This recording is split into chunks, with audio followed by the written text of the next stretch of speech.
Hey, good morning, everybody. How's it going? Chuck Holton here, coming to you from the beach in Panama. We brought our tour group down here today to go to the beach, and so I'm going to do my live from here. It's another one of those kind of things like war is hell, but somebody has to serve in Panama, right? Yeah, it's actually the perfect day to go to the beach out here because it's overcast and cloudy, and so it's not super hot.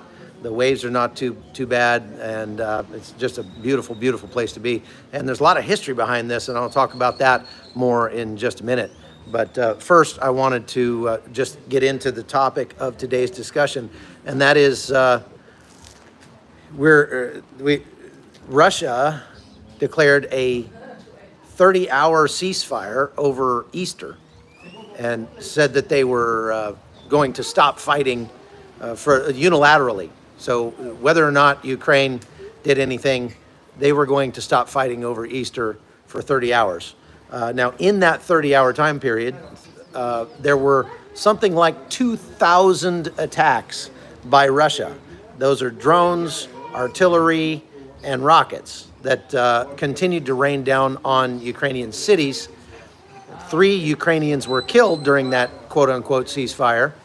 Now, for their part, Russia accused Ukraine of 4,000 ceasefire violations, except Ukraine never agreed to a ceasefire and never said they would ceasefire. So, there was no ceasefire at all. That's just absolutely no ceasefire, and things are continuing as normal. I just wanted to reiterate what I had talked about on the last live about this, and that is that since November of 2023, I'm sorry, November of 2022. So Russia invaded Ukraine February 2022, and then they took a bunch of ground, and then they started losing ground up till they lost Kherson in November of 2022. And since then, it's kind of been more or less a stalemate. If you listen to the mainstream media, what they'll say is that Russia has been making incremental gains across the board in Ukraine for the last couple of years. But as we looked at on the graph from, I think it was War Mapper on the last live, what you'll see is that Ukraine actually has lost literally 1% of their country in total in the last 3 years, since November 2022, that only 1% of Ukraine has been taken over by Russia, and that's at the cost of at least 500,000 Russian casualties.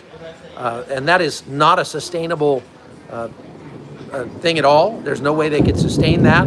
Oh, it looks like we got some thunder and lightning coming in. It's starting to rain now, but good. That's great. We're gonna get some rain. We need it. It's the end of the dry season here in Panama, and so it goes about 100 days during the dry season without any rain at all. And now when the dry season ends and the wet season starts, it's like flipping a switch, like just turning on a spigot, and all of a sudden we start getting rain like this out there, which is actually awesome. Everybody's super happy when it starts raining again. We start wash the streets off and wash the dust off, and everything cools off quite considerably. So before I get into the rest of what I want to talk about today with the we're going to move away from Russia and Ukraine and go back over to Israel. We're going to move in here a little bit because I'm getting rained on. Talk about what's happening in Gaza. Talk about the Iranian negotiations with the United States over getting rid of their nuclear program and all of that. So, but before I do that, I just want to point out where we are, the history of this place where we are. Because, so I'm going to turn the camera around this way. And it's pretty, getting pretty hazy out there, but there's an island right there off the coast. That island was actually the island that we used to spot for the drop zone when we invaded Panama in 1989. So I was a part of that invasion. December 20th, the morning of December 20th, about 1 a.m., 1989, I flew right over that island, and that island was the 30-second mark. And when you saw the island, in 30 seconds, the green light's coming on, so you better be ready to jump. And we were only flying at 500 feet, which is extremely low for parachute drop. Even in training, the lowest we ever drop is 850 feet. Normally, we could go up to like 1,100 feet or something like that. This, the rain just broke the downspout right here next to me. It just sort of exploded. I'm gonna go over here and maybe get a little bit quieter. Can y'all hear me okay? Where are you watching from, and what's the weather like where you are? I hope you can hear all right with all the rain, because it's pretty loud under this roof. Anyway, so we were only flying at 500 feet, coming in perpendicular to the shore, right over the water there behind me. And I was in a C-141 transport aircraft, the first aircraft in the stack. We had 13 aircraft in trail, and in those 13 aircraft had, I want to say about 750 Rangers in all of them, something like that. Most of the time, like a C-130 is supposed to hold like 60 guys, but we would put regularly twice that in them and just pack it full. But anyway, so we're coming over the water at 500 feet above the water. The land is about 150 feet higher, so that puts us at 350 feet as we hit the land. And it takes 250 feet for your parachute to open. It's a static line chute. So that static line, when you jump out, it's connected to the aircraft, and it has a little ring of a little loop of 80-pound test line that's connected to the top of your parachute, the apex of the parachute. And so when you jump out, as you fall away from the aircraft, that static line pays out until you're beyond the aircraft, so you don't crash into the aircraft when your chute opens, or get it caught on the aircraft or something. So it's about a 20-foot line, I guess. That's a static line on your back. When it plays all the way out, then it snaps that little string, the 80-pound test line, and your chute is pulled out of your pack tray, and then you have to fall for 250 feet to get your chute to inflate. So if we were only 350 feet above the ground, it means we only had 100 foot of kind of buffer, and that's not much. That's not enough to open a reserve parachute if your main chute doesn't open. So some guys didn't even bother wearing the reserve parachute. They just jumped without it. But I wore mine because I figured I need all the help I can get. I'm gonna do my best to not splat on the ground.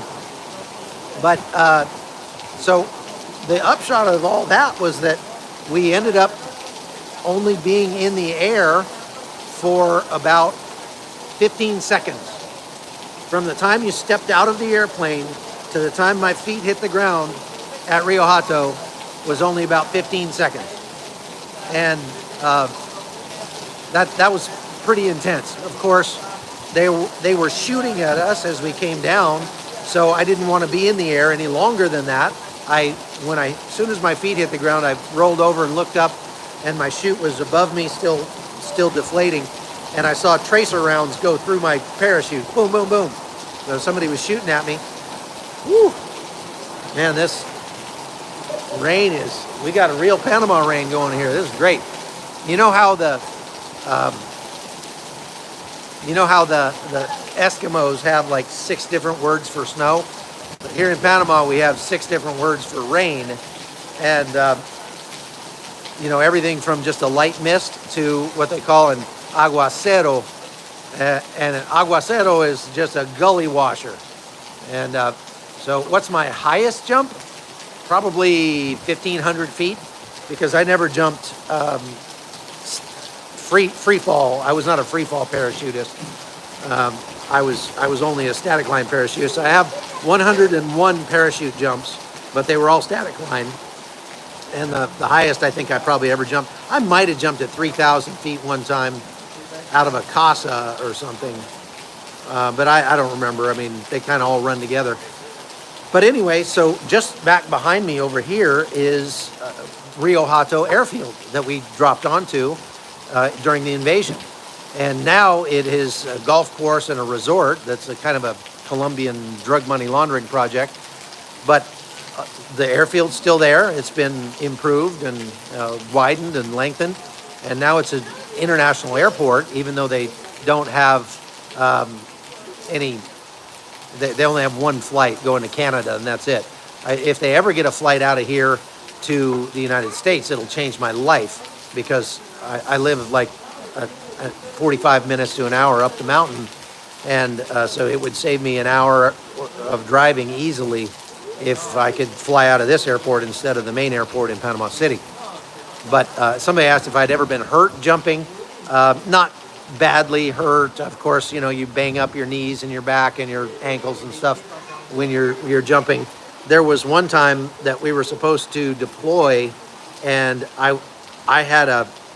was supposed to take my girlfriend to the prom or something like that. She was a year younger than me, so she was in high school. I was like 19, she was 18, senior in high school.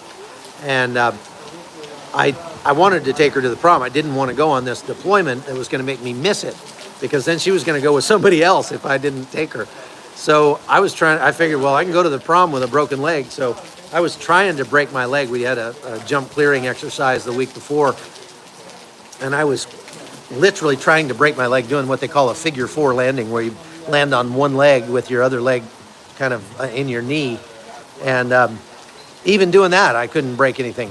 God protected me from my own stupidity, and I'm grateful today for that, of course. But the parachute jump into Panama was probably my 70th jump, maybe something like that.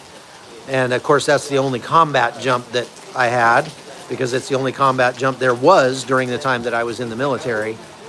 And having a combat jump really sets you apart. There are very, very, very small percentage of troops in the military today or back then who had that little mustard stain on their jump wings. And so after we got that combat jump, man, everywhere we went with our uniforms on, we'd get a lot of respect from other troops. And a lot of people didn't even know what it was, because it was so rare. So they come up and they say, hey, there's something wrong with your jump wings. I say, what is that? And I'd say, oh, that's a mustard stain, sorry. Or we'd make fun of it. But looks like the rain's lightening up a little bit here. Okay, so let's continue, and we'll talk about what's going on with Gaza first, and then we'll go on to Iran. I just want to ask all of you to do me a favor and hit that like button and subscribe to the podcast. That tells YouTube more people need to see this. And I'm curious about the people that are watching. How old were you when we invaded Panama? So I was 19. How old were you when we invaded Panama? It was the end of 1989, December 1989. So just put in the chat box how old you were when the invasion happened. Because I wonder how many people even remember it. Chris was 15, 28, 7. Well, at least you were alive. Was anyone hit from the combat jump? Yeah, there were some people who were hit in the aircraft by enemy fire and never got to jump. And then there were a couple, I don't think there's anybody hit in the air, but there were a couple who were shot immediately when they landed because they just had the bad luck of landing right in the middle of some enemy troops or something like that. 12, 23, 51, 51. You were 51 during the invasion of Panama.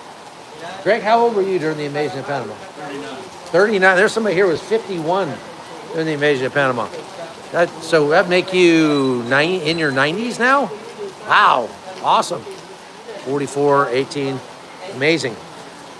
So in Gaza, the IDF has continued to strike over the weekend. 72 airstrikes over the weekend. They managed to take out another Hamas commander who took part in October 7th.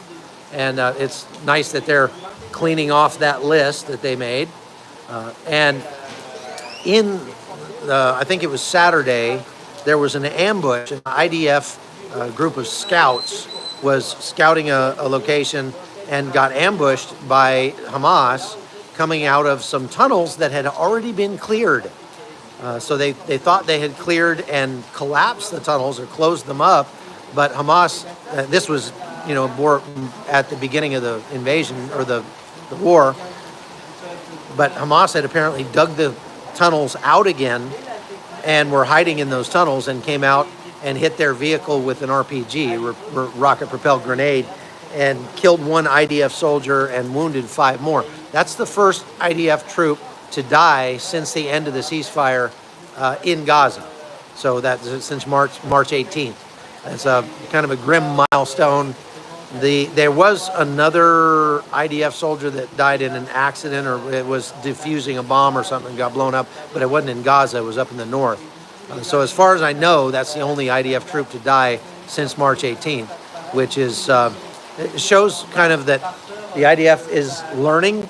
They're getting better at their tactics, and they're taking their time, and they're clearing in kind of a more methodical way than they were before. But it also shows the dangers that they face, because just because they had cleared an area multiple times and found tunnels and destroyed them doesn't mean that Hamas from underground won't be able to dig those tunnels out again. And that's pretty serious. That's something that is going to be a real difficulty for Israel, and it just shows Israel is nowhere close to ending the war, either in Gaza or in Judea and Samaria. They are also striking again in Lebanon over the weekend, taking out some more Hezbollah commanders up there. So, and there was they thwarted a terror attack in the West Bank, one of the checkpoints, over the weekend as well, and killed a couple of gunmen there who were planning a terror attack in Israel proper. So, this war is continuing and not going to end anytime soon. Now, let's talk for a minute about what the United States and Iran are doing in Rome. They have had more negotiations now. And look, I hate to be the bearer of bad news, or hate to make it sound like I'm criticizing the administration all the time, but I have to say that the outcome of the negotiations with Iran so far have been abysmal for the United States. The U.S. has caved on multiple points. Now, they may come back and say, no, we're not going to cave on those points later. But so far, Steve Witkoff has really made a mess of things, because the Iranians are just playing him like a drum. And they are saying, we're not going to talk about disarming our missile capability, which gives them the ability to strike the United States, you understand. And we're not going to talk about reducing the amount of uranium that we have enriched to 60%, which gives them the ability to make a sprint to the finish and make a nuclear bomb in a matter of just a couple of weeks. So they're not even going to talk about those things. They're not going to talk at all about destroying or dismantling their nuclear program. the only thing that they're discussing right now is basically going back to the JCPOA, the Joint Comprehensive Plan of Action that was agreed to under the Obama administration. However, the Iranians are now saying, there are many Iranian leaders who are now saying, no, the JCPOA was not good enough. We want more concessions from the United States, more money from the United States. They're saying, you know, we will go back to only pursuing, we'll make a promise that we will only pursue peaceful ends for our nuclear program.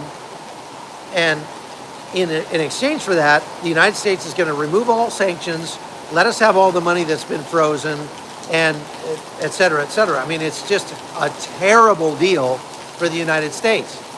And the Trump administration pulled out of the JCPOA because it was terrible to begin with. Now the Iranians are saying that one wasn't even good enough, and they need even more concessions, or they're not gonna continue to talk.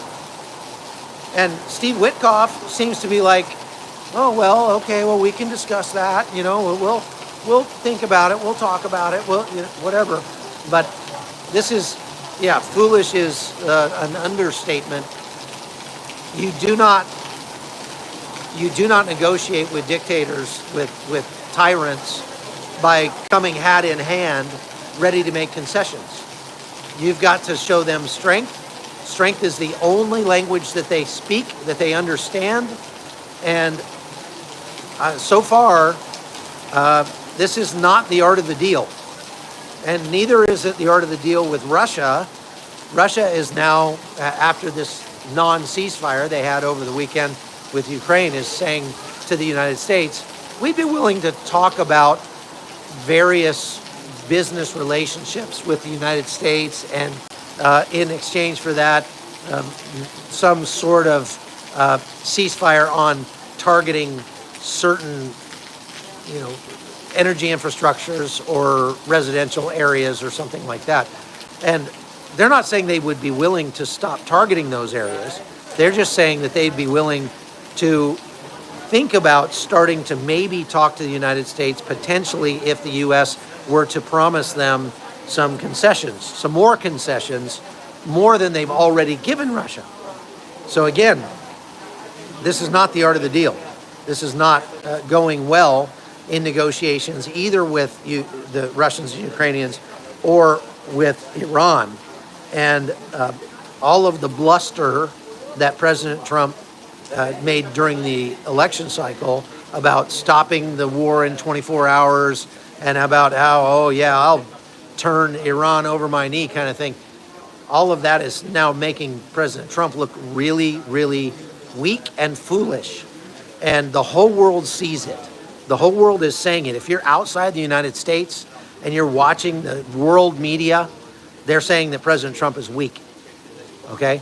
Chuck, what would you do in all those crises? Well, first of all, you got to take a strong stance with both in any tyrant, and you've got to follow up on it. If you take a strong stance and you say you've got 48 hours to come to an agreement or else we're going to start bombing, then if 48 hours passes, you better start bombing. And so far, President Trump has walked away from those red lines that he's drawn and has agreed, you know, or maybe not agreed, but just not done the things that he threatened to do. And again, it just makes him look weak. It's not, that's not good deal making. He might be real good at making deals with real estate, but he's proving to be somewhat less adept at making deals with tyrannical countries. And I would have thought he would be really, really good at that, considering that he had to deal with the bureaucracy in New York for his whole life. But so far, it's not going well, and it pains me to say that. I don't like having to say that. I'm going to turn the camera around because the rain is kind of going away again, and give you a little different view. So those the Iranians are saying in Iranian media that, man, these negotiations with the Trump administration are going fantastic for Iran. They're celebrating in Iran about this. And actually, I saw a photograph that may or may not have been, I mean, I can't verify it, but they say that was a photograph of some graffiti on a wall in a city somewhere in Iran that was in English that said, "President Trump, please don't abandon us," because there are a lot of people inside Iran who do not want the regime to continue, and they really want the United States to strike at Iran and to topple the dictatorship there. And we could do that, and it's just a matter of whether we have the will to do it. We have the wherewithal, but do we have the will to actually follow through? So, folks, oh, look at these birds going by right here.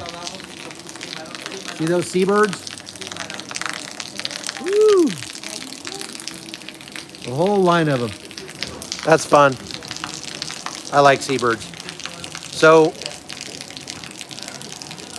now there was the IDF completed their investigation into the strike on the emergency vehicles in Rafah. You recall there were like 15. It was March 23rd. There were like 15 Palestinians that were killed. At least 6 of them are known Hamas operatives. It appeared from the video that there was gunplay from both directions, but that may or may not be the case because the investigation report didn't say anything about the medics shooting at the IDF soldiers. But the upshot of it is that the IDF probe found protocol breaches and incomplete reporting, but no ethical violations. So I don't know what protocol breaches exactly is. I guess it's breaking their rules of engagement, but no ethical violations. So they didn't do anything morally wrong. They just maybe didn't pursue, according to their rules of engagement, the thing. So the IDF Golani commander who was in charge of that unit has been dismissed from his position, and that's pretty typical. You know, the leader has to take the fall for what his men get into, you know, for what happens. And so now the IDF is continuing to expand the Gaza border buffer zone, and that means they're bulldozing more houses every day, and they're not going to let them be rebuilt. They're saying, we're going to keep that land, and we're going to keep doing that until we get our hostages back. Hamas released a staged video of a hostage and announced plans to recruit 30,000 new fighters in Gaza. A senior Hamas spokesman publicly declared the group's intent to repeat the October 7th massacre, quote, 1 million times if needed, unquote, until all of Israel is, quote, ended. So their objective, they clarified, is not limited to Gaza, but encompasses all Israeli territory. And so get this, after a year and a half of war, they, according to the Palestinians, more than 50,000 Palestinians dead, and they're losing more and more ground every day. And this just reminds me of like the Monty Python skit where the knight says, "None shall pass," and they get in a sword fight and he starts cutting off arms and legs, and every time he cuts off an arm and then he starts celebrating, and then the guy comes back after him again with his other arm, and he's like, "What's your arm's off?" And he's like, "No, it isn't." He's like, "What's that then?" Points to his arm on the ground. It's just a scratch. I've had worse, you know. And like the Hamas is just, there's no quitting these guys. That's for sure. And they're going to have to, this again, I'm saying Israel is going to have to kill a lot more people in Gaza before this thing comes to an end. And there's really no way that they can kill enough Gazans to end it that way. There's going to have to be some sort of diplomatic solution. Now, getting them to the point, I mean, you know, maybe this war goes on for another 3 years and they just continue to kill 50,000 Palestinians a year. The vast majority of them are military-age males. maybe that's how it goes on, but they're nowhere close to destroying Hamas right now. Hamas has been degraded. They're not able to continue shooting missiles in their hundreds and thousands out of Gaza at Israel, but there are still rockets coming on a almost daily basis, semi-daily basis recently out of Gaza. And there are still attacks happening in Gaza. The tempo is not as high as it was at the beginning, but the Hamas fighters have learned their lesson as well from this, and they are continuing to fight. And they say that there's been 51,157 deaths and 116,724 injuries in Gaza since the war started. Israel doesn't dispute that. They just say, we know that we've killed about 20,000 Hamas fighters. But Hamas is saying, we'll go recruit 30,000 more right now. So, and they can do it. That's the thing, they can do it. There's plenty of young men in Gaza. It's a very young populace to begin with.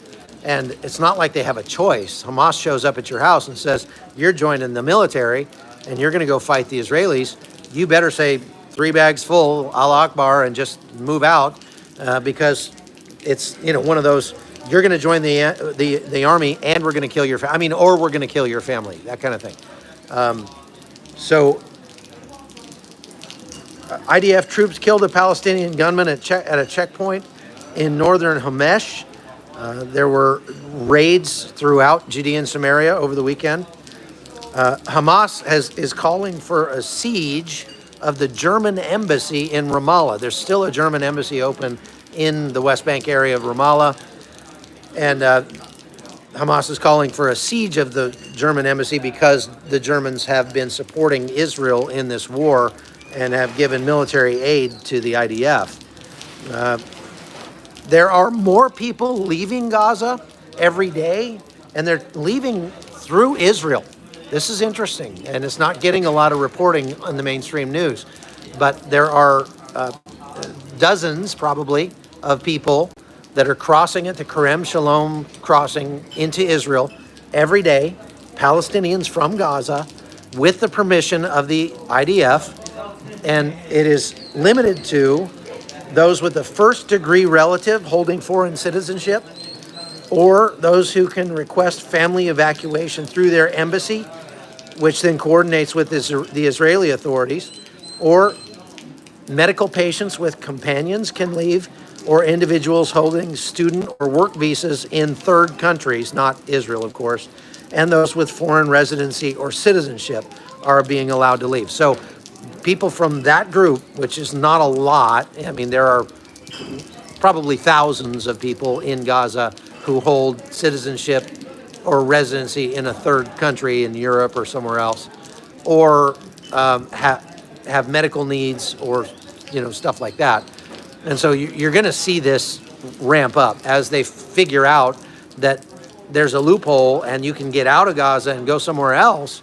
You're going to see more and more Gazans trying to use that loophole and leave Gaza because obviously it sucks to live in Gaza. All right, there are U.S. cargo planes continuing to land at Nevatim Air Base in Israel, and those cargo planes are unloading military aid. We don't know what, but it's a lot of it. There were 4 more yesterday, and they say that the aid that they're delivering is classified, so that they won't announce what it is. But they could be bunker buster bombs or some other like advanced munitions that are coming into Israel in preparation for war with Iran. So there's one possibility with these Iranian negotiations. As I say, they're going badly for the United States, or they appear to be. But it could be that President Trump wants them to go badly because they want to show that the Iranians have no plans whatsoever of making a good faith effort to rejoin the civilized world.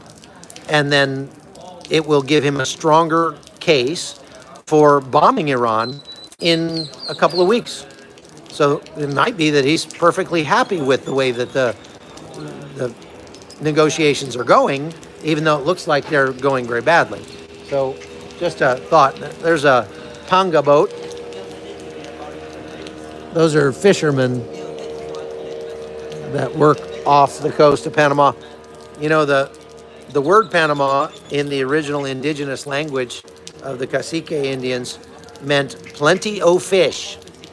There's lots of fish in the waters off of Panama. So one other thing about the potential for attack, we talk about the Houthis.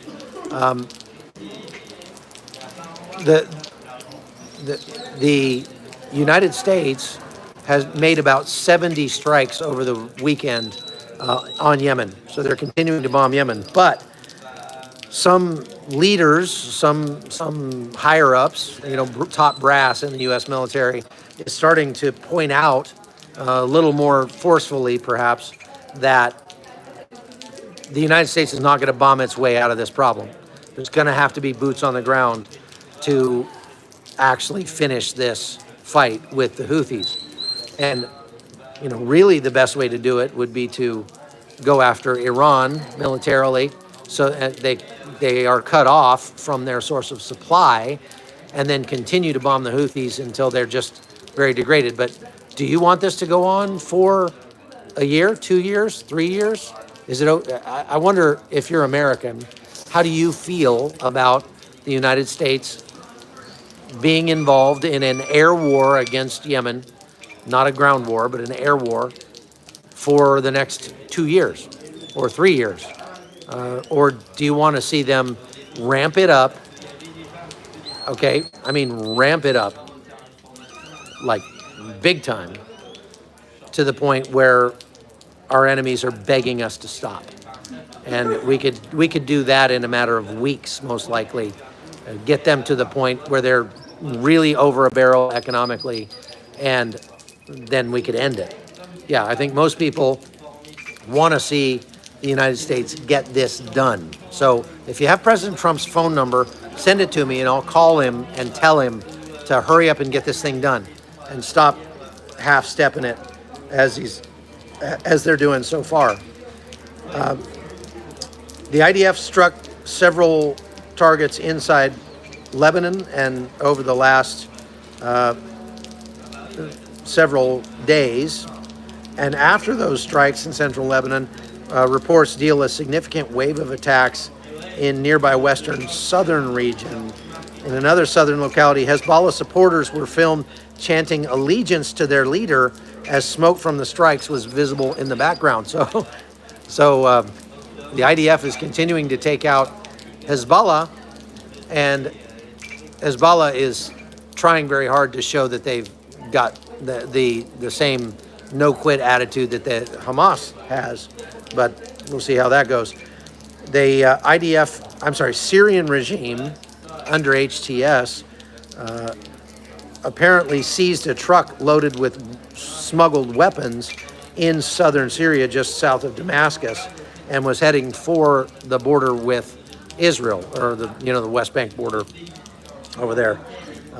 There are a lot of problems in that area with landmines, so be praying for me as I go to Syria this coming week. I leave Thursday, and we'll be heading to Syria for a couple of weeks. So be praying for me. There's a lot of, thank you, PC. There are a lot of improvised explosive devices and landmines and stuff that have been peppered throughout that country. And unfortunately, they say that 249 people have been killed, and another 379 have been wounded by roadside bombs and mines inside Syria over the past couple of weeks. Okay, that is about all I've got. One more thing about the U.S. strikes on the Houthis in Yemen. We struck their fuel depot last week, or over the weekend, and it's called the Ras Isa fuel terminal, and we struck it 30 times, so we wiped that thing out. And in so doing, the Houthis say that 74 people died and $700 million in damages was done to the port, and they shut off their fuel but good. They did a good job. Thank you, Peter, for being a member for 5 months. That's a big deal. I appreciate all of you who are paying members here on YouTube and over at chuckholton.com. Please go to chuckholton.com and subscribe over there, because you get a lot of extra content that way. You get early updates and lots of stuff that is worth having, access to my books and my documentaries and things like that. So please go over to chuckholton.com and sign up there. That helps to sort of future-proof the channel from the vagaries of YouTube, which are many, okay? One other thing, the Houthis falsely claimed that they disabled the Harry S. Truman. Thank you, Stanley Barton. Appreciate that. Very kind of you. Yeah, the Houthis say that they took out the Harry S. Truman. So they've now sunk the Harry S. Truman about 15 times. And it's amazing how the Harry S. Truman just keeps rising from the seafloor and continuing to fight. It's just incredible how the U.S. Aircraft carriers can do that. They also claim that they shot down their, 219th Reaper drone over Yemen, and that was later debunked. So they are actually, what they shot down was one of their own drones, their own explosive drones, which fell into an area that was a built-up residential area, and no word on casualties out of that as well. Also, they fired a missile out of Yemen, which fell short and fell into a neighborhood in Sana'a and blew up some houses in Sana'a. So that the Houthis continue to be a sort of,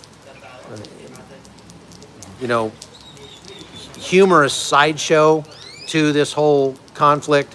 The only thing that's not humorous about it is that they're continuing to shut off the shipping that's going through the Red Sea and the Bab el-Mandab Straits and all that. So, all right, that's all I've got for today. We are about to have lunch, and I want you to say hi to our group over here. I'm going to come over and say hello. Say hello, everybody. There's a bunch of hot Zonians.